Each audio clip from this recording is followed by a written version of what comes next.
خواب میں بکری دیکھنے کی 5 مختلف تعبیریں ہیں۔ پہلی تعبیر ہے رزق اور برکت۔ اکثر بکری خواب میں رزق اور برکت کی علامت سمجھی جاتی ہے۔ دوسرا، قربانی یا نذر۔ یہ خواب قربانی یا کسی نذر کی یاد دہانی بھی ہو سکتا ہے۔ تیسرا ہے نیک عورت یا بیوی۔ بکری نیک سیرت عورت یا اچھی بیوی کی علامت بھی ہے۔ چوتھا ہے خوشحالی اور اطمینان۔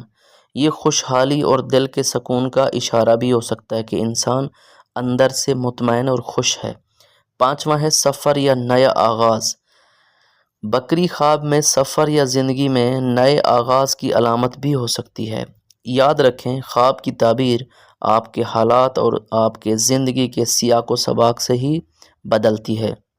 آپ نے خواب میں بکری دیکھی ہے تو ضرور کمنٹ کریں، اور اگر آپ نے کوئی دوسرا خواب دیکھا ہے تو وہ بھی شیئر کریں تاکہ آپ کو وقت پر تعبیر مل سکے۔ والسلام۔